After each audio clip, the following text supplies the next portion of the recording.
나 가난 말기래. 우리 헤어지자. 기분이 날아갈 것 같았어요. 완벽한 거짓말이라는 사실을 알았거든요.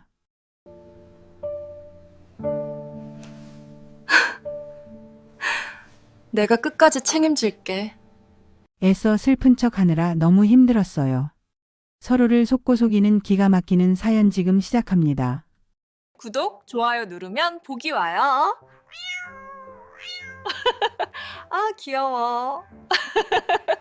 여러분, 만약 7년을 함께한 남편이 가난 말기에 걸렸다며 이혼해 달라고 한다면 어떠실 것 같나요? 그런데 그 모든 게 거짓말이었다며. 제게는 바로 그 순간이 1,500억 상속녀의 짜릿한 복수가 시작되는 순간이었습니다. 서현아, 내가 정말 미안해. 강민수의 목소리는 형편없이 갈라져 있었습니다. 그는 떨리는 손으로 누런 서류 봉투를 건넸고 그 손가락은 미세하게 떨리고 있었죠. 봉투를 받아 열어보니 안에는 진단서와 몇 장의 검사 결과지가 들어 있었습니다. 맨 위 서류에는 선명하게 찍힌 가난 말기라는 글자가 있었고 저는 순간 고개를 번쩍 들었습니다. 움푹 팬 그의 뺨과 시퍼런 눈밑을 보니 속으로 냉소가 터져 나왔죠. 분장 한 번 기가 막히게 했네. 민수는 가죽 소파에 힘없이 기대며 말을 이었습니다. 제가 3천만 원을 주고 맞춘 바로 그 소파에 말이죠. 의사가 길어야 6개월이래. 너랑 우리 딸한테 짐이 되기 싫어. 우리 이혼하자. 저는 손바닥을 세게 꼬집으며 터져 나오는 웃음을 겨우 참았습니다. 3개월 전 제 친구 수정이가 신라호텔 앞에서 찍어준 사진 속에서 그는 저보다 10살 어린 회사 후배 윤지아와 뜨거운 밤을 보낼 때만 해도 아주 건강해 보였거든요. 지금이 죽을 병에 걸린 모습이라니. 아카데미가 그에게 나무주연상 하나 빚진 셈이네요. 어떻게 이런 일이? 저는 일부러 울먹이는 목소리를 짜내며 고개를 숙였습니다. 슬픔에 잠긴 척하며 진단서를 꼼꼼히 살폈죠. 위조된 병원 직인의 위조 방지점 하나가 빠져 있더군요. 5년 전 같은 병으로 돌아가신 아버지의 진짜 진단서와는 비교도 안 될 정도로 조잡했습니다. 민수가 빨개진 눈으로 고개를 들었을 때 그가 몰래 휴대폰을 훔쳐보는 모습이 눈에 들어왔습니다. 화면은 카카오톡 대화창이었고 지아라고 저장된 사람에게서 메시지가 와 있었죠. 서류 처리됐어? 나 빨리 신부 내고 싶단 말이야. 연기하고 있네. 저는 속으로 욕을 퍼부었지만 얼굴에는 더욱 깊은 슬픔을 드러냈습니다. 바보 같은 소리 마. 내가 해외로 데리고 가서 치료해 줄게. 안 돼. 그는 버럭 소리쳤다가 금세 숨이 찬 듯 기침을 해댔습니다. 콜록. 다 알아봤어. 이 병은 답이 없대. 그냥 조용히 가게 해줘. 7년을 함께 산 이 남자를 보니 6개월 전 아버지가 임종 직전에 하셨던 말씀이 떠올랐습니다. 서연아, 내가 스위스에 내 앞으로 돈을 좀 남겨뒀다. 하지만 그 돈은 내 결혼이 끝나는 순간 진짜 힘을 발휘하게 될 거다. 그때는 그 의미를 몰랐지만 지난달 가족 신탁 펀드에서 통지서를 받고 나서야 모든 것을 깨달았죠. 알았어. 저는 흐느끼며 고개를 끄덕였습니다. 당신 뜻대로 할게. 강민수의 눈에 스친 안도감을 저는 놓치지 않았습니다. 그는 금세 비통한 표정으로 저를 안으려 했고 저는 무너지는 척하며 침실로 몸을 피했습니다. 문을 닫는 순간 눈물은 감쪽같이 사라졌죠. 화장대 서랍 안에는 3개의 파일이 고이 놓여 있었습니다. 흥신소에서 찍은 강민수와 윤지아의 사진 245장. 지아라는 여자의 완벽한 신상 정보. 그리고 아버지가 남긴 유산 상속 조건서. 본인의 혼인 관계가 해소되는 즉시 1,500억 원의 가족 자산 상속 절차가 자동으로 개시된다. 저는 거울을 보며 슬픈 표정을 연습했습니다. 하지만 거울 속 여자의 입꼬리는 자꾸만 올라갔습니다. 참 아이러니하죠. 당시의 아버지는 시골 출신 야반도주 가문인 그와의 결혼을 그토록 반대하셨는데 이제는 아버지가 가장 통쾌한 방식으로 제 복수를 돕고 계셨으니까요. 이혼 서류에 도장을 찍던 날 강민수는 마스크를 쓴 채 금방이라도 숨이 넘어갈 것처럼 굴었습니다. 그는 서류는 보지도 않고 서명했고 심지어 우리가 함께 산 가구들의 소유권까지 순순히 포기했죠. 마치 죄책감에서 벗어나고 싶어하는 사람처럼 말이에요. 몸 조심해. 그가 마지막으로 던진 말은 마치 드라마 대사처럼 무겁게 울렸습니다. 저는 선글라스 너머로 고개를 끄덕였습니다. 입골리가 떨리는 걸 겨우 참으면서요. 웃음이 터져 나올까 봐서요. 구청 문을 황급히 나서는 그의 뒷모습을 보며 저는 바로 친구 수정에게 메시지를 보냈습니다. 위치 보냈어. 저 인간 꼭 따라붙어. 장담하는데 다른 구청으로 갈걸. 3시간 후 수정에게서 영상이 도착했습니다. 영상 속 강민수는 아주 활기찬 모습으로 윤지아의 허리를 감싸 안고 옆 동네 구청에서 혼인신고를 하고 있었습니다. 두 사람은 구청 앞에서 키스를 나누었고 그는 심지어 기쁨에 겨워 펄쩍 뛰기까지 했죠. 저는 목 놓아 웃었습니다. 눈물이 흐를 정도로요. 그때 전화가 울렸습니다. 모르는 번호였습니다. 서현 씨 되십니까? 저는 박영민 변호사입니다. 서 회장님께서 남기신 1,500억 원 유산 상속건으로 연락드렸습니다. 내일 중으로 자금 이체가 완료될 겁니다. 변호사님, 혹시 전시댁 식구들은 이 사실을 모르나요? 네. 회장님께서 철저히 준비해 두셨습니다. 전화를 끊고 저는 아파트 입주민 단톡방에 들어가서 대신 텅 빈 결혼 반지, 자국이 남은 손가락 사진을 찍어 SNS에 올렸습니다. 이제부터는 혼자 걸어갑니다. 배경 사진은 흐린 하늘이었습니다. 5분도 안 되어 시어머니의 댓글이 달렸습니다. 재수 없는 년. 내 아들 잡아먹고.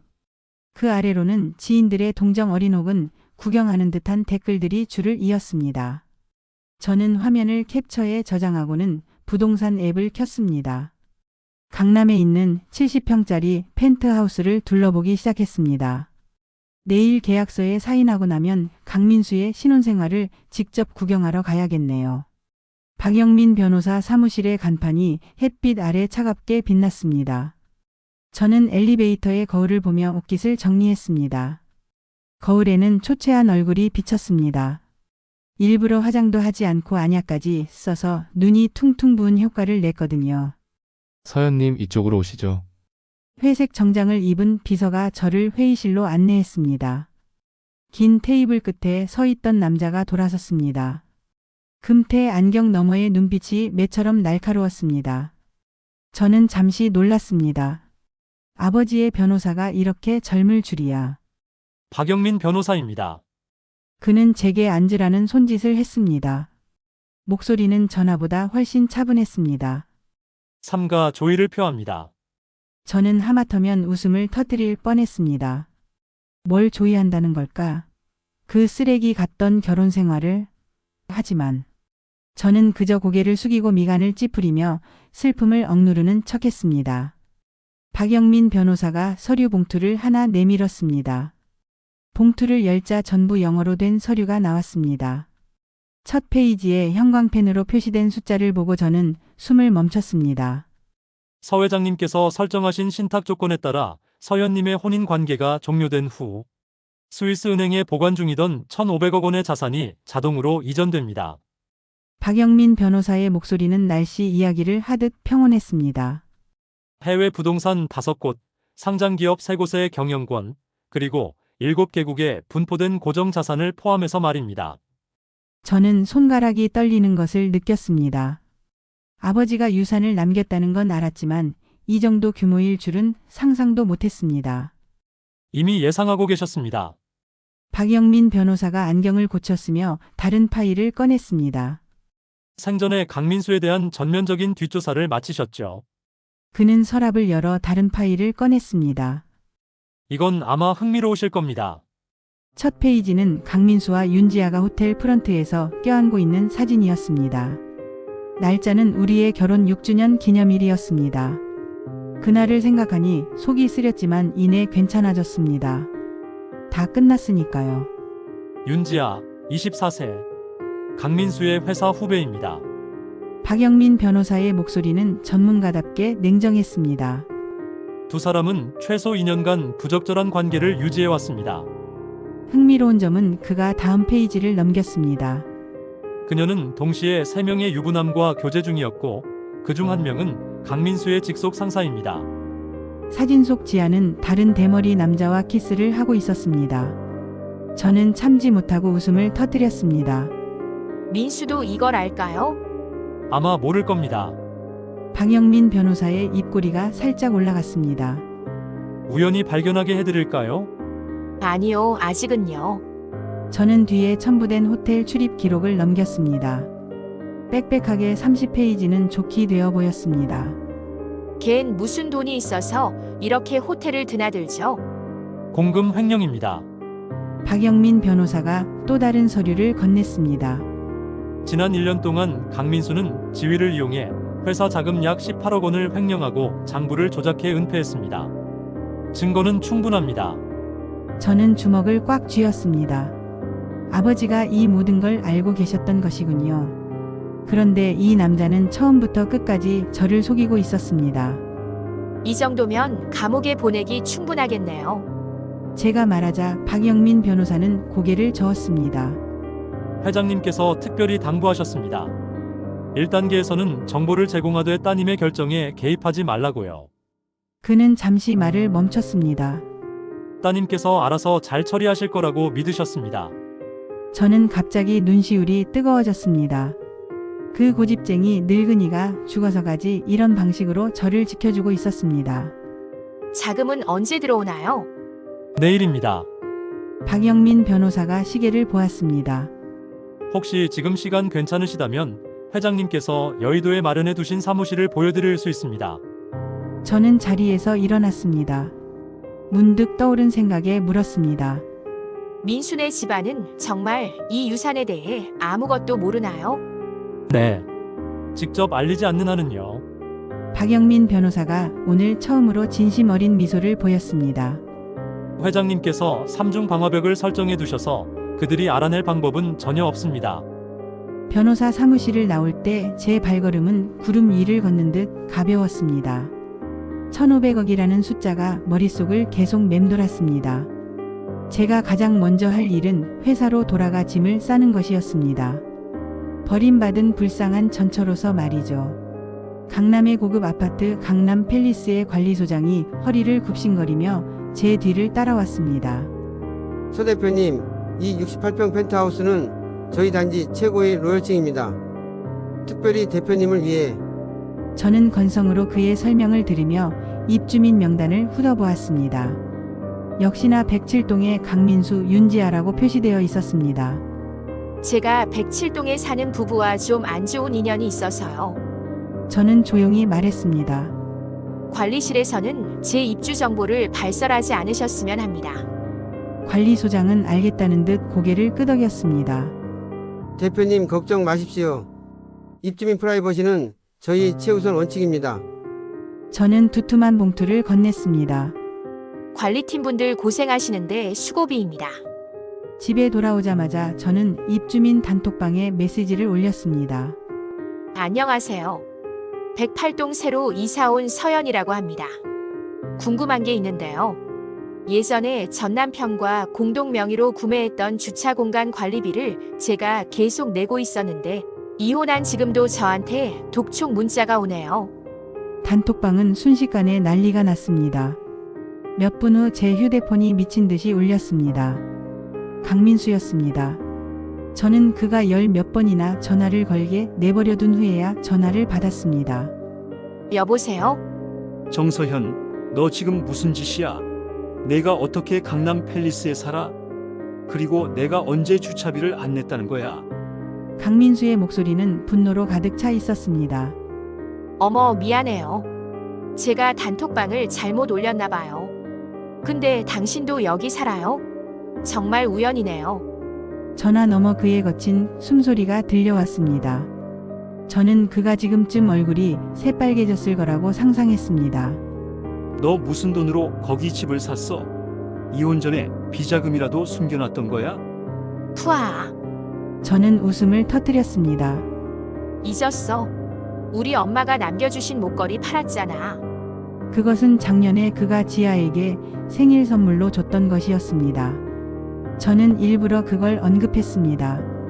아참, 결혼 축하해요. 저는 그의 대답을 듣지도 않고 전화를 끊었습니다. 그리고 통화 기록을 캡처해서 대학 동기 단톡방에 올렸습니다. 너무 속상해. 전 남편은 내가 일부러 자기네 아파트에 이사 온 줄 아나 봐. 난 그저 치매 걸리신 아버지 병원비 때문에 병원 가까운 곳으로 온 것뿐인데. 단톡방은 강민수를 성토하는 새로운 물결로 들끓었습니다. 저는 만족스럽게 휴대폰을 내려놓고 컴퓨터를 켜서 다음 인수 목표를 물색하기 시작했습니다. 이제 진짜 게임이 시작되는 거였습니다. 어머, 이거 서 대표님 아니세요? 제가 회사 문을 들어서자마자 마케팅팀의 대리사 안주연이 악에 찬 목소리로 소리쳤습니다. 듣지 않니 남편? 아니, 전 남편이 암에 걸렸다면서요? 사무실은 순간 조용해졌고 수십 개의 눈이 일제히 저에게로 향했습니다. 저는 고개를 숙인 채 제자리로 빠르게 걸어갔습니다. 뒤에서 들려오는 수근거림은 못 들은 척했습니다. 듣기론 남편이 죽기 전에 짐되기 싫다고 이혼해줬다던데. 웃기시네. 내 친구가 구청에 있는데 어제 그 남편이 젊은 여자랑 혼인신고하는 거 봤대. 헐, 진짜? 그럼 완전 사기당한 거잖아. 저는 쾅소리가 나게 사무실 문을 닫고 문에 기댄 채 심호흡을 했습니다. 컴퓨터 화면은 아직 켜져 있었습니다. 배경화면은 민수와 제가 제주도에서 찍은 사진이었죠. 저는 망설임 없이 하드드라이브를 포맷시키고 개인 물품을 챙기기 시작했습니다. 대표님. 전 비서였던 은지가 고개를 내밀었습니다. 눈가가 빨갛더군요. 제가 도와드릴게요. 이 아이는 2년간 저와 함께 일하며 회사에서 유일하게 진심으로 저를 대해준 사람이었습니다. 서랍에는 별로 중요한 것이 없었지만 저는 일부러 천천히 짐을 쌌습니다. 역시나 얼마 안 가 밖에서 웅성거리는 소리가 들려왔습니다. 누군가 제 험담을 시작한 모양이었습니다. 저 사람들 너무해요. 은지가 분노로 몸을 떨었습니다. 저는 그녀의 어깨를 두드리며 말했습니다. 괜찮아. 가방에서 작은 상자를 꺼내 건넸습니다. 안에는 어제 막 산 샤넬 목걸이가 들어 있었습니다. 어머, 대표님, 이건 너무 비싼데요. 은지가 눈을 동그랗게 떴습니다. 그냥 받아. 앞으로도 계속 연락하고 지내자. 저는 미소 지으며 말했습니다. 박스를 들고 회사 문을 나설 때 등 뒤에서는 끊임없는 비웃음 소리가 들려왔습니다. 저는 뒤도 돌아보지 않았습니다. 하지만 입꼬리가 올라가는 것은 막을 수 없었습니다. 이 멍청이들은 자신들이 방금 서울의 미래 비즈니스 여왕을 조롱했다는 사실을 아직 모르고 있었거든요. 길가에서 택시를 기다릴 때 유리창에 비친 은지가 쭈뼛거리며 저를 따라 나오는 것이 보였습니다. 저는 일부러 택시를 타고 박영민 변호사 사무실 앞에서 내렸습니다. 그녀가 버스 정류장 뒤에 숨어서 이쪽을 훔쳐보고 있었죠. 착한 아이네. 쓸모가 있겠어. 일주일 후 제 사업은 본격적으로 시작되었습니다. SH캐피털의 금박 간판이 햇빛 아래 반짝였습니다. 저는 오피스 빌딩 28층 통 유리창 앞에 서서 발 아래 개미처럼 움직이는 차량들을 내려다보았습니다. 일주일 전 이곳은 파산 직전의 무역회사였습니다. 오늘 이곳은 제 비즈니스 제국의 첫 번째 조각이 되었습니다. 서 대표님 계약식 10분 전입니다. 김 부장님은 이미 도착하셨습니다. 비서가 조용히 알려주었습니다. 저는 입꼬리를 살짝 올렸습니다. 기다리라고 해. 블라인드 틈으로 배가 나온 김 부장이 회의실 안을 초조하게 서성이는 모습이 보였습니다. 이마는 기름기로 번들거렸죠. 바로 저 인간이 회사 전체가 보는 앞에서 제가 밤새워 만든 기획안을 바닥에 내던지며 쓸모없는 아줌마라고 모욕했었습니다. 저는 거울을 보며 아르마니 정장 옷깃을 매만졌습니다. 이 맞춤 정장은 운동으로 다시 찾은 제 허리 라인을 완벽하게 보여주었습니다. 싸구려 정장을 입고 그에게 해고하지 말아달라고 빌던 그 시절보다 8kg는 더 빠진 모습이었습니다. 이제 가죠. 저는 비서에게 고개를 끄덕였습니다. 회의실 문이 열리는 순간 김 부장은 미소를 가득 머금고 돌아섰습니다. 하지만 제 얼굴을 확인한 순간 그의 표정은 그대로 굳어버렸습니다. 그의 두툼한 입술이 산소 부족한 물고기처럼 떨렸습니다. 서현! 김 부장님 오랜만입니다. 저는 우아하게 손을 내밀었습니다. 듣자 하니 회사 자금 사정이 안 좋다면서요. 마침 제가 요즘 쓸데없는 돈이 좀 있어서요. 그의 얼굴은 붉어졌다가 하얗게 변했습니다. 이마에서는 굵은 땀방울이 흘러내렸습니다. 저는 그의 모습을 감상하며 천천히 서류 가방에서 계약서를 꺼냈습니다. 인수 가격은 시가의 120%로 아주 공정하게 책정했습니다. 저는 만년필로 조항을 톡톡 건드렸습니다. 물론 거절하셔도 됩니다. 다만 은행에서는 내일부터 자산 압류에 들어갈 거라고 하더군요. 김 부장은 떨리는 손으로 계약서를 넘겼습니다. 인수법인 대표란에 적힌 서현 세 글자를 확인하고는 마침내 무너져 내렸습니다. 내가 어떻게 이 많은 돈을? 전 남편이 위자료를 좀 줬어요. 저는 달콤하게 웃으며 물었습니다. 사인하실 건가요? 만년필이 종이에 스치는 사각거리는 소리는 정말 아름다웠습니다. 김 부장이 힘없이 펜을 내려놓자 저는 손을 쳤습니다. 아참, 회사 첫 번째 결정 사항입니다. 저는 제비지 된 그의 얼굴을 보며 말했습니다. 당신은 해고입니다. 경비원분, 김 선생님 좀 밖으로 모셔다 주세요. 과거의 상사가 건물 밖으로 끌려 나가는 모습을 보며 저는 긴 한숨을 내쉬었습니다. 이건 시작에 불과했습니다. 그날 오후 저는 강남 팰리스 관리사무소를 방문했습니다. 관리소장은 여전히 저에게 극진히 대했습니다. 서 대표님, 무엇을 도와드릴까요? 혹시 107동 강민수 씨 부부가 최근에 이상한 행동을 보이지 않았나요? 아, 그 집 말씀이시군요. 관리소장이 목소리를 낮췄습니다. 사실 좀 이상한 일이 있었습니다. 어젯밤에 부부싸움이 심했는데 여자분이 소리를 지르면서 나가더라고요. 그리고 오늘 아침에는 남자분이 혼자 큰 가방을 들고 나가시던데. 저는 흥미롭게 들었습니다. 어떤 내용으로 싸웠는지 들으셨나요? 자세히는 모르겠지만 돈 문제인 것 같았습니다. 30억이 어디 갔냐는 소리가 들리더라고요. 저는 미소를 지었습니다. 박영민 변호사가 준 자료가 정확했군요. 민수의 횡령 사실이 발각된 모양이었습니다. 그날 저녁 예상했던 전화가 걸려왔습니다. 시어머니였습니다. 서연아, 내가 내 아들을 그 꼴로 만들어 놓고 감히 그놈이 사준 집에 발 붙이고 살아.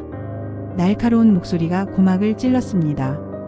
저는 녹음 버튼을 누르고 목소리를 금세 흐느끼는 톤으로 바꿨습니다. 어머님 민수 씨가. 어머님은 무슨 재수 없는 년아. 내 아들이 너 같은 거랑 결혼만 안 했어도 이런 일에 휘말릴 리가 없어. 이제 속이 시원하냐? 남편 잡아먹은 년. 저는 전화기 너머로 쏟아지는 악담을 들으며 이상하게 평온한 기분을 느꼈습니다. 예전 같았으면 밤새 잠 못 들게 했을 말들이 이제는 우스꽝스러운 코미디 대사처럼 들렸습니다. 저 최대한 빨리 집 비울게요. 저는 우는 척하며 말했습니다. 오늘 당장 나가. 그리고 민수가 너한테 줬던 예당금 200만 원도 다 토해내. 그건 우리 강씨 집안 돈이야. 저는 하마터면 웃음을 터뜨릴 뻔했습니다. 200만 원이라니. 지금 제 은행 계좌 잔고의 소수점 자리에도 못 미치는 돈이었습니다. 전화를 끊고 저는 대학 동기 단톡방을 열었습니다. 역시나 누군가 제가 버림받았다는 소식을 은근슬쩍 흘려놓았습니다. 단톡방은 난리가 나 있었습니다. 듣기론 민수가 암에 걸려서 서연이한테 짐대기 싫어서 이혼했다던데. 근데 바로 다른 여자랑 결혼했다며? 이거 완전 막장 드라마 아니야? 서연아 괜찮아. 우리가 혼내주러 갈까? 저는 계속 올라오는 메시지들을 보며 천천히 타자를 쳤습니다. 얘들아, 걱정해줘서 고마워. 난 괜찮아. 아마 내가 부족해서 그랬겠지. 이 메시지를 보내고 저는 바로 로그아웃 했습니다. 알아서들 떠들겠죠. 지금 제가 비참하면 비참할수록 나중에 반전은 더 짜릿할 테니까요. 저는 욕실로 들어가 거울 속 나를 보았습니다. 30살의 여자. 눈가에는 잔주름이 있었지만 눈빛만은 놀랄 만큼 반짝였습니다. 저는 립스틱을 들고 거울에 숫자를 적었습니다. 1,500억. 그리고 웃었습니다.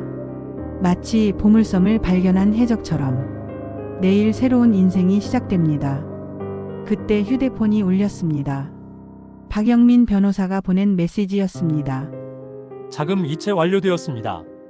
추가로 강민수가 님의 재산 상황을 조회 중인 것을 확인했습니다. 계획대로 차단 조치했습니다. 저는 답장을 보냈습니다. 그에게 제가 결혼 반지를 팔아서 생활하고 있다고 전해주세요. 메시지를 보내고 저는 컴퓨터를 켜서 눈여겨보던 강남의 고급 건물을 검색했습니다. 시가 80억. 이제는 제 용돈에 불과한 금액이었습니다. 창밖으로 해가 지고 있었습니다. 마지막 햇살 한 줄기가 제가 막 서명한 부동산 계약서 위에 떨어졌습니다. 서연이라는 세 글자가 그 어느 때보다 힘차게 빛나고 있었습니다. 내일 저는 민수의 신혼생활을 직접 보러 갈 것입니다. 제가 준비한 깜짝 선물을 그가 좋아했으면 좋겠네요. 다음 날 아침, 저는 강남 팰리스 헬스장에서 러닝머신을 뛰고 있었습니다. 일부러 민수와 지아가 자주 이용하는 시간대를 택했죠. 30분쯤 지났을 때 예상했던 인물이 나타났습니다. 윤지아였습니다. 그녀는 핑크색 운동복을 입고 있었는데 명품이 아닌 할인 매장에서 산 것처럼 보였습니다. 제가 입고 있는 루루레몬 세트와는 확연한 차이가 났죠. 그녀는 저를 알아보고는 어색하게 다가왔습니다. 안녕하세요. 혹시 107동에 사시는? 안녕하세요. 저는 러닝머신을 멈추고 밝게 웃으며 대답했습니다. 108동에 사는 서연이에요. 부인분 정말 예쁘시네요. 민수 씨 복 많으시겠어요. 지아의 얼굴이 미묘하게 일그러졌습니다. 아마 민수가 저에 대해 별로 좋지 않게 말했을 텐데 정작 본인을 만나니 예상과 달랐을 거예요. 피부 관리는 어떻게 하세요? 정말 좋아 보이는데. 그녀가 어색하게 물었습니다. 그냥 충분히 자고 스트레스 안 받으려고 해요. 요즘 홀가분해서 그런가 봐요. 저는 의미심장하게 웃으며 수건으로 땀을 닦았습니다.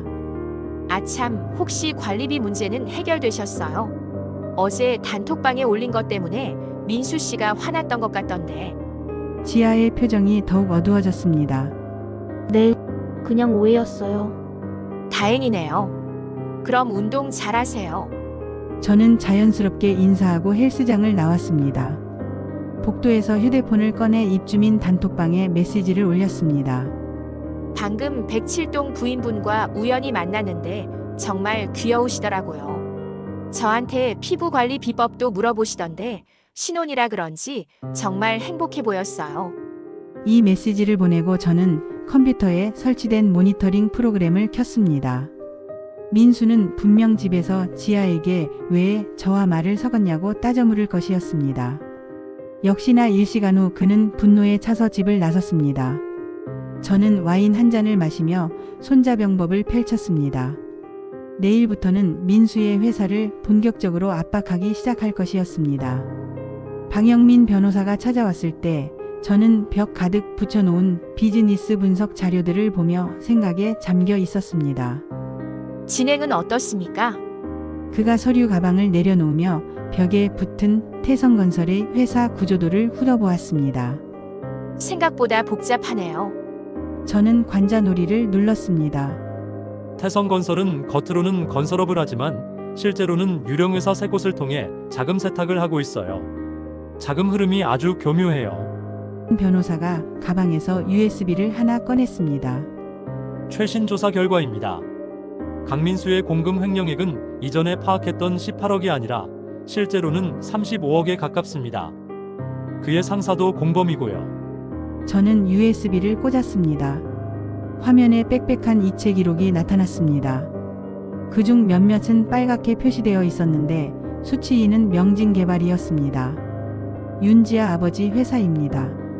박영민 변호사가 안경을 고쳤으며 말했습니다. 지난 1년간 강민수는 허위 계약을 통해 약 20억 원의 이익을 그쪽으로 빼돌렸습니다. 저는 주먹을 꽉 쥐었습니다. 우리의 공동 예금은 3천만 원도 채 안 됐었습니다. 그때 그는 회사 사정이 안 좋다며 제게 새 핸드백 하나 사주는 것도 아까워했었는데 말이죠. 이 증거들이면 그를 감옥에 보내기 충분합니다. 박영민 변호사가 말했습니다. 저는 고개를 저었습니다. 아직은요. 최근 비즈니스를 공부하며 깨달은 것이 있었습니다. 진정한 복수는 상대를 물리적으로 없애는 것이 아니라 그가 가장 소중히 여기는 것들이 눈앞에서 하나씩 무너져 내리는 것을 지켜보게 하는 것이라는 걸 말이죠. 태성건설이 지금 정부 지원 주택 사업 입찰에 참여하고 있어요. 저는 서류 하나를 화면에 띄웠습니다. 이게 그들의 입찰 최저가입니다. 박영민 변호사가 눈썹을 치켜 올렸습니다. 어떻게 구하셨습니까? 은지요. 저는 미소 지었습니다. 그의 사촌 오빠가 태성건설 재무팀에 있거든요. 그 착한 아이는 아직도 제가 결혼 생활을 되돌리고 싶어 한다고 생각하고 자발적으로 정보를 캐내주고 있었습니다. 어떻게 하실 계획입니까? 입찰에 참여해서 더 낮은 가격으로 가로챌 겁니다. 하지만 핵심은 이거예요. 저는 화면에 다른 자료를 띄웠습니다. 태성건설과 거래하는 건자재 공급업체에 심각한 품질 문제가 있어요. 검사기관을 매수해서 숨기고 있을 뿐이죠. 박영민 변호사는 감탄하는 눈빛을 보냈습니다.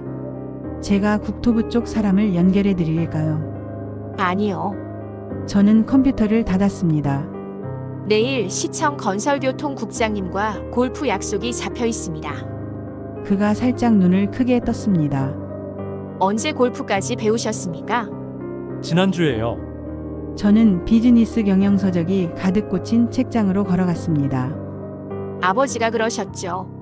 돈으로는 대부분의 기술을 살 수 있다고. 박영민 변호사가 문득 가볍게 웃었습니다. 서 회장님께서 자랑스러워 하실 겁니다. 그 말에 저는 괜히 눈시울이 뜨거워졌습니다.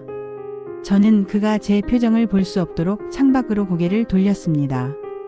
강민수가 당신의 자금 출처를 계속 캐고 다니더군요. 당신이 로또에라도 당첨된 줄 아는 모양입니다. 저는 피식 웃었습니다. 캐라고 하세요. 아버지가 설정해둔 3중 방화벽은 민수의 인맥으로는 절대 뚫을 수 없을 것입니다. 제가 사람을 붙여 감시할까요? 아직은 괜찮아요. 저는 잠시 생각했습니다. 일단 의심의 늪에서 허우적거리게 놔두죠. 박영민 변호사가 떠나기 전 저는 그에게 리스트를 하나 건넸습니다. 이 작은 회사들을 인수해 주세요. 전부 태성건설의 핵심 공급업체들이에요. 정부 사업 입찰 전에 최대한 빨리요. 그날 밤 저는 예상했던 전화를 받았습니다. 강민수였습니다. 서현, 너 도대체 무슨 속셈이야? 그의 목소리는 분노와 불안이 뒤섞여 있었습니다.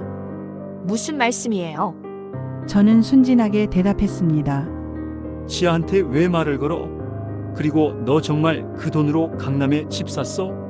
어머, 그냥 인사한 것뿐인데요. 부인분이 워낙 예쁘셔서 칭찬해드린 거예요.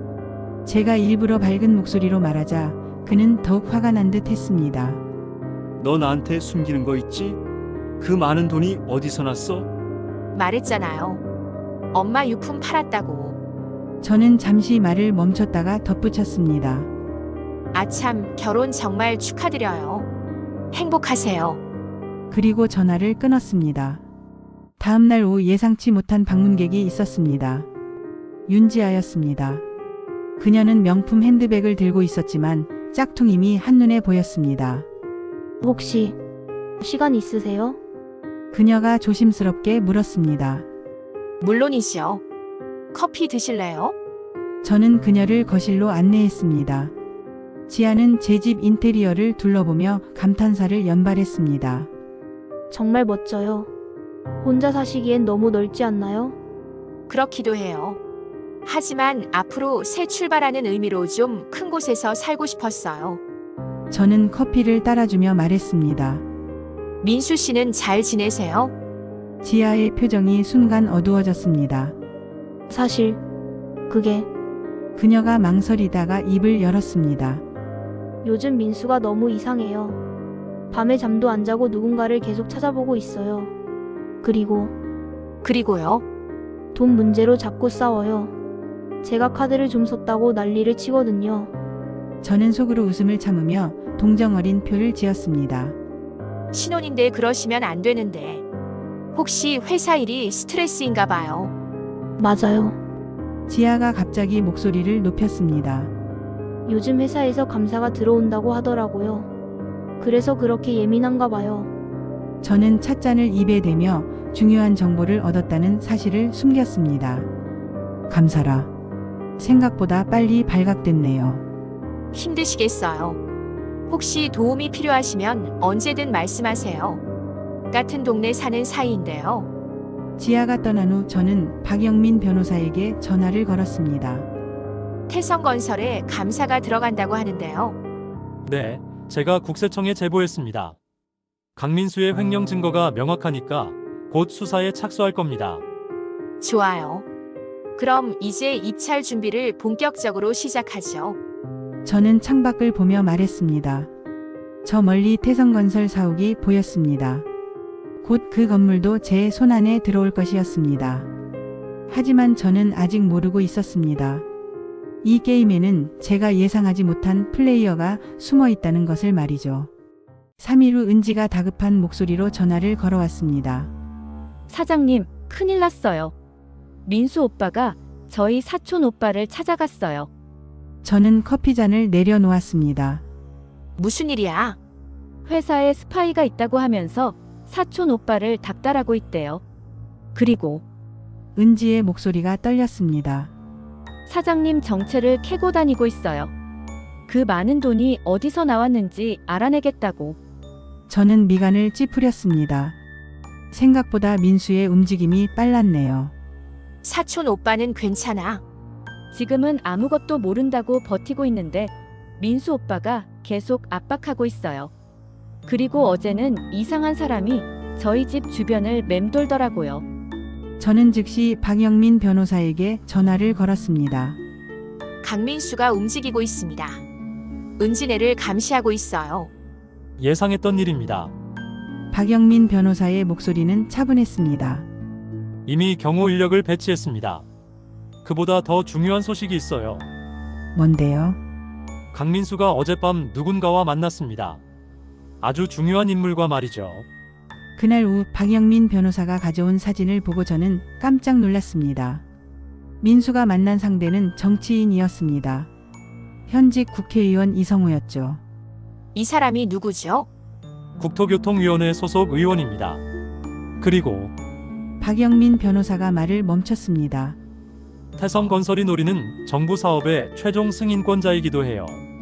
저는 사진을 더 자세히 들여다보았습니다. 민수는 이성우 의원에게 두꺼운 봉투를 건네고 있었습니다. 뇌물이군요. 그런 것 같습니다. 하지만 더 문제가 있어요. 박영민 변호사가 다른 서류를 꺼냈습니다. 이성호 의원은 10년 전 당신 아버님과 강민수 아버지 사이의 분쟁에도 관여했습니다. 저는 숨을 깊게 들이마셨습니다. 어떻게요? 당시 특허 분쟁에서 강민수 아버지 편을 들어준 사람이에요. 정치적 로비를 통해 사건을 무마시켰죠. 모든 것이 연결되고 있었습니다. 이것은 단순한 개인적 복수가 아니었습니다. 정치권까지 얽힌 거대한 구조적 부패였던 거죠. 이성우 의원이 우리를 견제하려 할까요? 이미 시작했습니다. 박영민 변호사가 휴대폰을 꺼내 뉴스 기사를 보여줬습니다. 신생투자회사 SH캐피털 자금 출처 의혹 제기. 기사는 제가 최근 인수한 회사들과 부동산 구매 내역을 상세히 나열하며 자금 세탁 가능성을 언급하고 있었습니다. 이성우 의원실에서 흘린 거군요. 저는 핸드폰을 내려놓았습니다. 이제 어떻게 해야 하죠? 일단 우리도 카드를 하나 꺼내야겠습니다. 박영민 변호사가 미소를 지었습니다. 마침 좋은 소식이 있어요. 태성건설의 비리 증거를 하나 더 확보했습니다. 그날 저녁 저는 예상치 못한 방문객을 맞았습니다. 윤지아였습니다. 하지만 이번에는 이전과 달리 몰골이 말이 아니었습니다. 지아씨, 무슨 일이에요? 그녀의 눈은 빨갛게 부어 있었고 옷도 구겨져 있었습니다. 서연 언니. 그녀가 갑자기 제 앞에 무릎을 꿇었습니다. 도와주세요. 저는 깜짝 놀라 그녀를 일으켜 세웠습니다. 무슨 일인지 차근차근 말해봐요. 민수가 미쳤어요. 지아가 흐느끼며 말했습니다. 어제부터 저를 의심하기 시작했어요. 제가 언니 편이라고, 저를 시켜서 정보를 빼내려 한다고. 그래서요? 저를 가둬놨어요. 핸드폰도 빼앗고 집에서 나가지 못하게 하고. 저는 그녀의 팔을 살펴봤습니다. 멍자국이 여러 개 있었습니다. 이것도 민수가? 지아가 고개를 끄덕였습니다. 그리고 뭐가 더 있어요? 제가 임신했어요. 저는 잠시 말이 나오지 않았습니다. 민수 아이인가요? 네. 지아가 고개를 숙였습니다. 그런데 민수는 아이를 지우라고 해요. 지금 상황에서 아이는 짐이라고. 저는 복잡한 감정이 들었습니다. 지아는 분명 제 결혼을 파탄낸 상간녀였지만 지금 그녀는 그저 도움이 필요한 임신부일 뿐이었습니다. 일단 안전한 곳으로 가야겠어요. 저는 박영민 변호사에게 전화를 걸어 상황을 설명했습니다. 변호사님, 지아를 안전한 곳에 보호해 줄 수 있나요? 물론입니다. 그런데 뭔가요? 강민수가 완전히 이성을 잃었군요. 이런 상황에서는 무엇을 할지 예측할 수 없습니다. 그날 밤 지아를 안전한 곳으로 보낸 후 저는 혼자 발코니에서 밤 경치를 바라보고 있었습니다. 원래 계획대로라면 모든 것이 순조롭게 진행되어야 했는데 예상치 못한 변수들이 하나둘 나타나고 있었습니다. 휴대폰이 울렸습니다. 모르는 번호였습니다. 서현 씨죠. 낮은 남자 목소리였습니다. 누구세요? 이성호 의원실에서 연락드립니다. 위원님께서 내일 오전에 만나자고 하시는데요. 저는 심장이 빨리 뛰는 것을 느꼈습니다. 무슨 용건인가요? 직접 만나서 말씀드리겠습니다. 거절하시기는 어려울 겁니다. 전화가 끊어지고 저는 즉시 박영민 변호사에게 연락했습니다. 이성호 의원이 저를 만나자고 합니다. 예상했던 일입니다.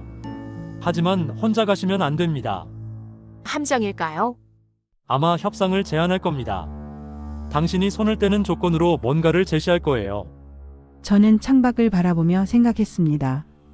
이제 정말로 큰 게임이 시작되는 것 같았습니다. 알겠어요. 내일 만나보죠. 제가 같이 가겠습니다. 고마워요. 박 변호사님. 전화를 끊고 저는 아버지의 사진을 바라보았습니다. 책상 위에 놓인 액자 속에서 아버지는 온화하게 미소 짓고 계셨습니다. 아빠, 제가 잘하고 있는 걸까요? 바람이 창문을 살짝 흔들었습니다. 마치 아버지의 대답처럼 들렸습니다. 다음 날 아침, 저는 이성호 의원을 만나러 가면서도 모르고 있었습니다. 이 만남이 제 인생에서 가장 중요한 전환점이 될 것이라는 사실을 말이죠. 국회의사당으로 향하는 차 안에서 박영민 변호사가 조용히 말했습니다.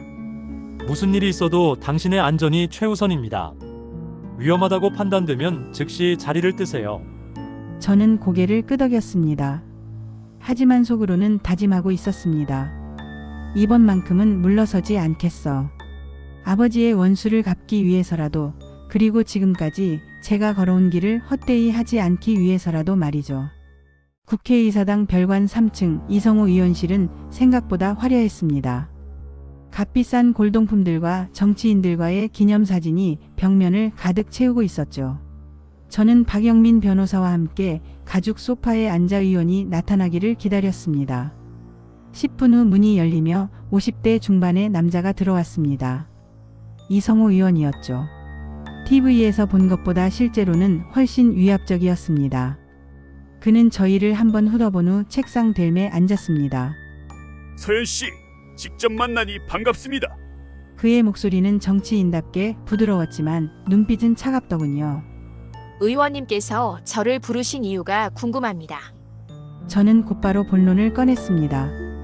요즘 사업이 번창하시던데요. 하지만 너무 급성장하면 위험할 수도 있죠. 이성호 의원이 찻잔을 들며 의미심장하게 말했습니다.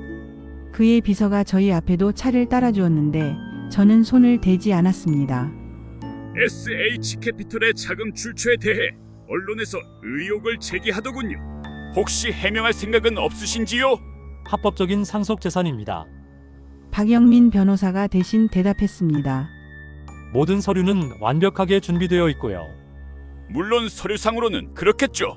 하지만 국정감사나 세무조사가 들어가면 어떨까요?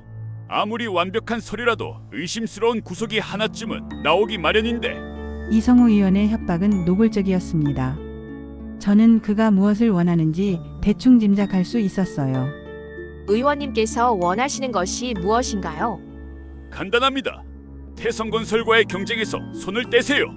그리고 강민수 씨와의 개인적인 감정도 여기서 정리하시고요. 그 대가로요? 현재 진행 중인 모든 수사와 조사를 중단시켜드리죠. 그리고 이성우 의원이 서랍에서 봉투를 하나 꺼냈습니다. 앞으로의 사업에도 전폭적으로 지원해드리겠습니다. 다른 분야에서 말이죠. 저는 봉투를 받지 않았습니다. 대신 가방에서 태블릿을 꺼내 화면을 켰습니다. 의원님께서 어젯밤 강민수 씨와 만나신 자리가 여기 있네요. 이성우 의원의 얼굴이 순간 굳어졌습니다. 화면에는 그가 민수에게 봉투를 받는 장면이 선명하게 담겨 있었습니다. 이것을 어디서? 그리고 이것은 10년 전 의원님이 강민수 아버지 편을 들어 제 아버지를 궁지로 몰아넣은 기록이고요. 저는 다른 파일을 열었습니다. 이성우 의원과 강민수 아버지 박상철이 함께 찍은 사진들, 그리고 당시 정치적 로비 자금 기록까지 모든 것이 들어 있었습니다. 의원님, 저희가 손을 떼야 할 이유를 모르겠네요. 박영민 변호사가 차분하게 말했습니다. 오히려 의원님께서 모든 부정을 중단하셔야 할 것 같은데요. 이성우 의원은 찻잔을 탁자에 거칠게 내려놓았습니다. 그의 이마에 땀방울이 맺히기 시작했죠. 서현 씨, 정치를 너무 우습게 보시는군요. 이 바닥은 당신이 생각하는 것보다 훨씬 복잡합니다. 복잡한 만큼 더 투명해져야 하는 거 아닌가요? 저는 태블릿을 닫으며 일어섰습니다. 의원님의 제안은 정중히 거절하겠습니다. 후회하실 겁니다. 이성우 의원이 마지막으로 위협적인 말을 던졌지만 저는 뒤도 돌아보지 않고 의원실을 나왔습니다. 복도에서 박영민 변호사가 물었습니다. 괜찮으신가요? 이제 정말 전면전이 될 것 같은데요. 예상했던 일이에요. 오히려 확신이 서네요. 우리가 올바른 길을 가고 있다는 걸요. 국회의사당을 나오는 길에 제 휴대폰이 울렸습니다. 은지였습니다. 사장님, 급한 일이에요. 지금 태성건설에 경찰이 들이닥쳤어요. 저는 걸음을 멈췄습니다. 무슨 일이야?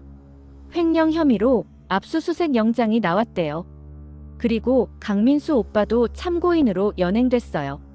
박영민 변호사가 제 표정을 보고는 즉시 알아차렸습니다. 국세청에서 움직였나 보네요. 생각보다 빨리 진행되고 있어요.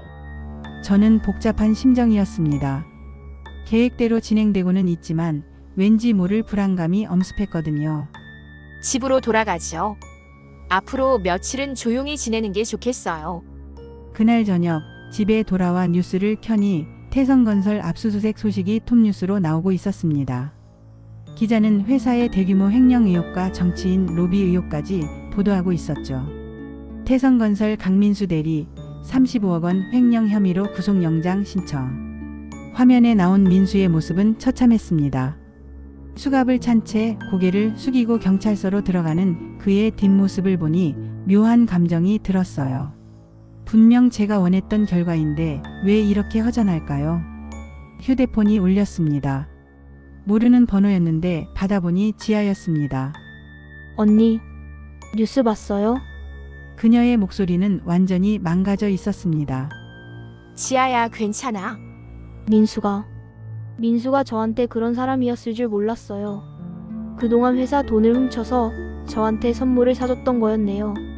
지아가 흐느끼며 말했습니다. 언니, 제가 어떻게 해야 할까요? 뱃속의 아이는 어떻게 하고? 일단 안전한 곳에 있으니까 너무 걱정하지 마. 아이 문제는 천천히 생각해봐. 전화를 끊고 나서 저는 창밖을 바라보았습니다.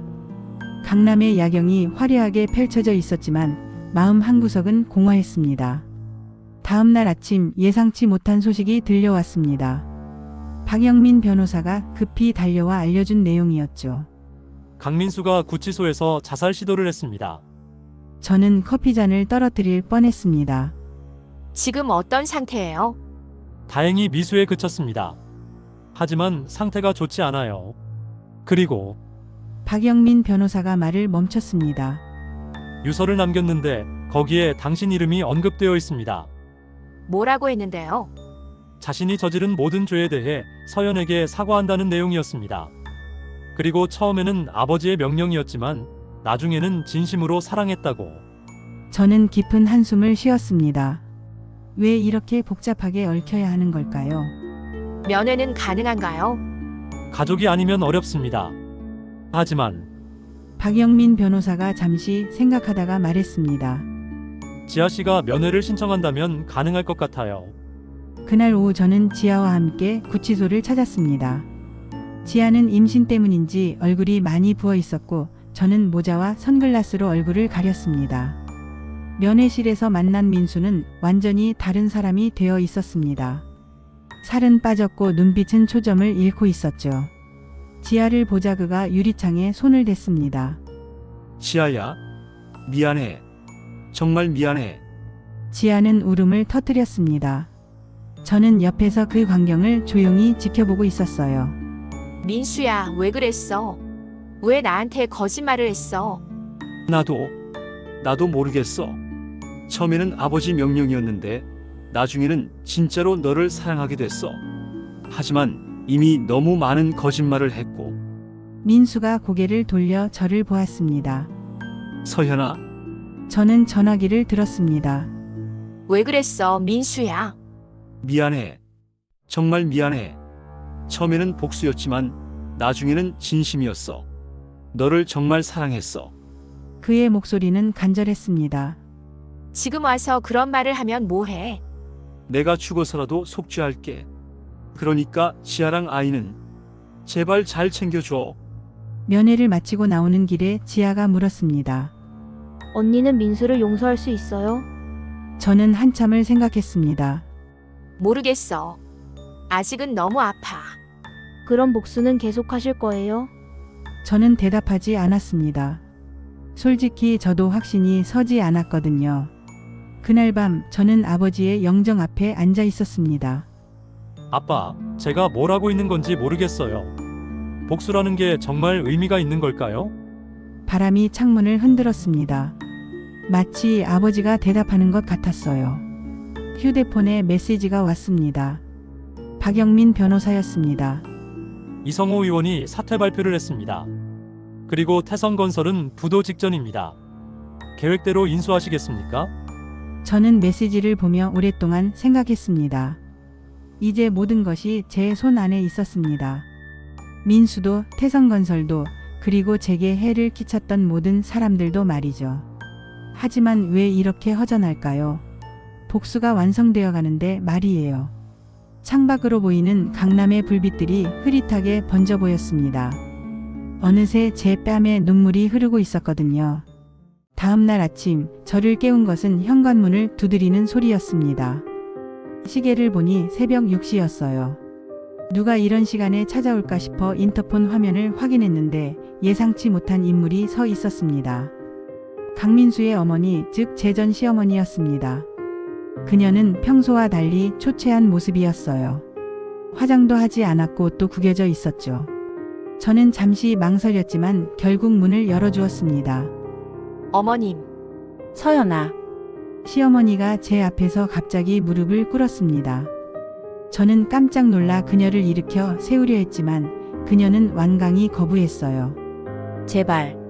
제발 민수를 살려줘. 그 아이가 죽으면 나도 죽을 거야. 그녀의 목소리는 처절했습니다. 예전에 저를 그토록 무시하고 업신여겼던 그 사람이 이제는 제게 무릎을 꿇고 있었어요. 어머님, 일단 일어나세요. 안으로 들어오셔서 이야기해요. 거실로 들어온 시어머니는 소파에 앉자마자 오열하기 시작했습니다. 내가 잘못했어. 민수를 그렇게 키운 것도 내 잘못이고 너를 그렇게 대한 것도 내 잘못이야. 저는 그녀에게 물 한 잔을 건네며 조용히 기다렸습니다. 어제 면회를 갔는데 그 아이가 완전히 망가져 있더라. 살 이유가 없다고? 차라리 죽는 게 낫겠다고. 시어머니가 손수건으로 눈물을 닦으며 말했습니다. 서연아, 내가 너한테 무릎을 꿇을게. 아니, 평생 빌어줄게. 그러니까 제발 민수를 용서해줘. 그 아이가 죽으면 나도 같이 죽을 거야. 저는 복잡한 심정이었습니다. 이 사람도 결국은 자식을 사랑하는 어머니일 뿐이었어요. 어머님, 저는 민수를 죽이려고 한 적이 없어요. 그저 잘못한 일에 대한 책임을 지게 하고 싶었을 뿐이에요. 그럼 이제 그만둘 수는 없을까? 민수도 충분히 벌을 받았잖아. 저는 한참을 생각했습니다. 정말로 이제 그만둘 때가 온 것일까요? 어머님이 할 수 있는 일이 하나 있어요. 뭐든지 할게. 말만 해줘. 10년 전 일의 진실을 모두 말씀해 주세요. 아버지가 어떻게 돌아가셨는지, 그때 무슨 일이 있었는지. 시어머니의 얼굴이 새하얗게 질렸습니다. 그건 어머님도 아셨죠? 시아버지가 제 아버지를 독살했다는 걸. 시어머니가 고개를 떨어뜨렸습니다. 알았어. 알고 있었어. 하지만 내가 어떻게 해? 남편이 한 일인데. 이제라도 진실을 말씀해 주세요. 그럼 민수에 대해서도 생각해 볼게요. 그날 오후 시어머니의 증언을 녹음한 저는 박영민 변호사와 만났습니다. 그는 녹음 파일을 들어보고는 놀라워했어요. 이것으로 10년 전 사건을 완전히 뒤집을 수 있습니다. 강민수 아버지의 모든 범죄가 증명되죠. 그럼 아버지의 억울함을 풀 수 있는 건가요? 물론입니다. 하지만 박영민 변호사가 말을 멈췄습니다. 하지만 뭐요? 이 증언이 공개되면 강민수에게는 더 불리할 수도 있어요. 아버지의 범죄에 연루된 공범으로 몰릴 수 있거든요. 저는 고민에 빠졌습니다. 아버지의 명예를 회복시키는 것과 민수를 구하는 것 사이에서 선택해야 하는 상황이었어요. 그때 은지가 급히 연락을 해왔습니다. 사장님, 지아 언니가 쓰러졌어요. 지금 병원에 있는데 상태가 안 좋대요. 저는 즉시 병원으로 달려갔습니다.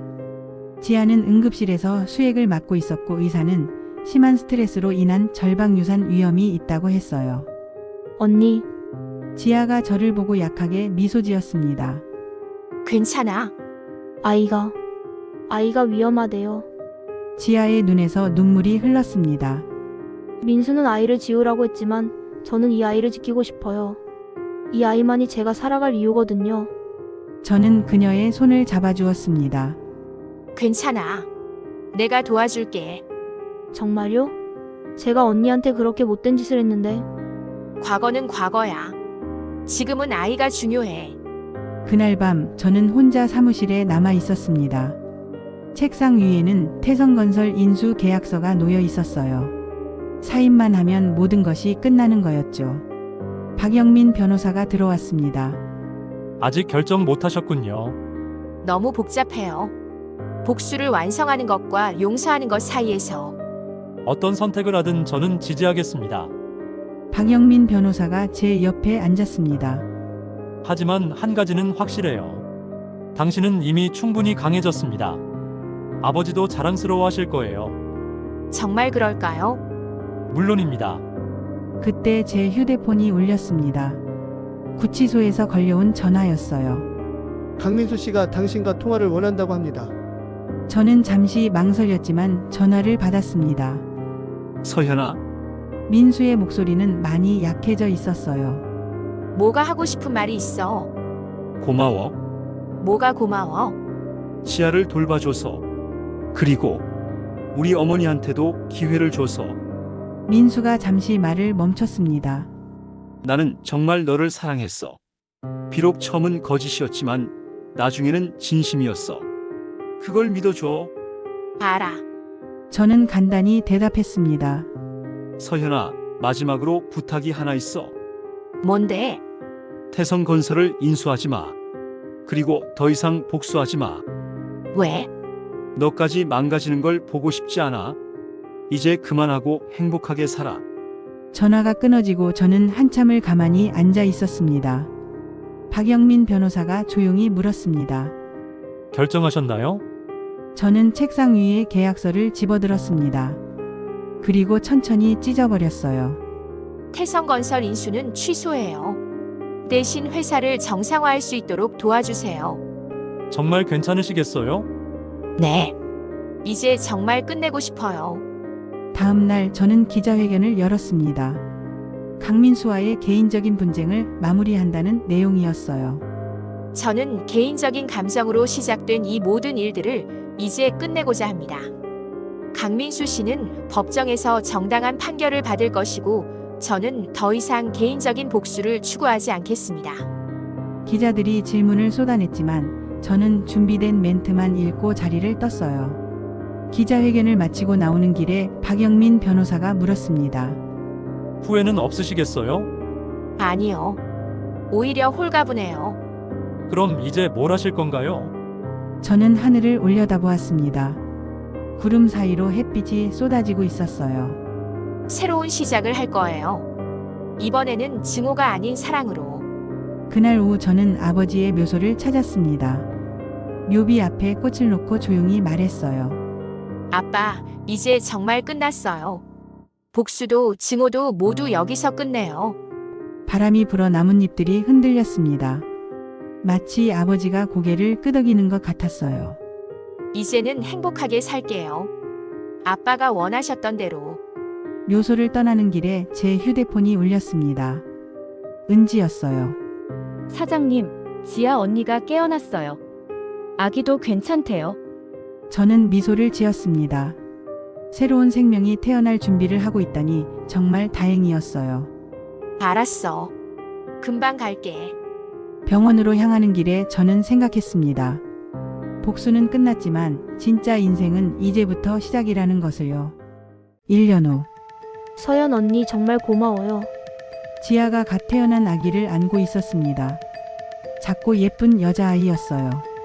아이는 평화롭게 잠들어 있었고 지아의 얼굴에는 모성애가 가득했습니다. 예쁘네. 이름은 뭐로 지을 거야? 서연이요. 언니 이름에서 한 글자 따왔어요. 저는 뭉클했습니다. 그녀가 제 이름을 따서 아이 이름을 지을 줄은 몰랐거든요. 고마워. 정말 예쁜 이름이야. 지아는 지금 제가 운영하는 여성창업지원센터에서 일하고 있었습니다. 육아와 일을 병행할 수 있도록 유연근무제를 만들어준 덕분에 그녀도 새로운 삶을 시작할 수 있었어요. 병원을 나오는 길에 박영민 변호사가 기다리고 있었습니다. 이제는 제 비즈니스 파트너이자 연인이 되어 있었죠. 어때요? 아기 예쁘던가요? 아주 예뻐요. 지아도 행복해 보이고요. 우리는 함께 차에 올라 다음 목적지로 향했습니다. 오늘은 특별한 날이었거든요. SH 여성창업재단 1주년 기념식이 열리는 날이었습니다. 지난 1년간 이 재단을 통해 200명이 넘는 여성들이 새로운 시작을 할 수 있었어요. 은지는 작은 카페를 성공적으로 운영하고 있었고 제 전 직장 동료들 중 몇 명도 창업에 성공했습니다. 기념식장에 도착하니 많은 사람들이 와 있었습니다. 제가 도운 창업가들과 그들의 가족들, 그리고 함께 일하는 직원들까지 모두가 밝은 얼굴로 저를 맞아주었어요. 서연 대표님 덕분에 새 인생을 살 수 있게 됐어요. 정말 감사해요. 언니가 아니었다면 포기했을 거예요. 많은 감사 인사를 받으며 저는 뿌듯함을 느꼈습니다. 복수에 매달렸던 그 시간들보다 훨씬 의미 있는 일을 하고 있다는 생각이 들었어요. 기념식이 끝나고 저는 조용한 카페로 박영민 변호사와 함께 갔습니다. 피곤하시겠어요? 그가 커피를 주문하며 말했습니다. 아니에요. 오히려 기운이 나네요.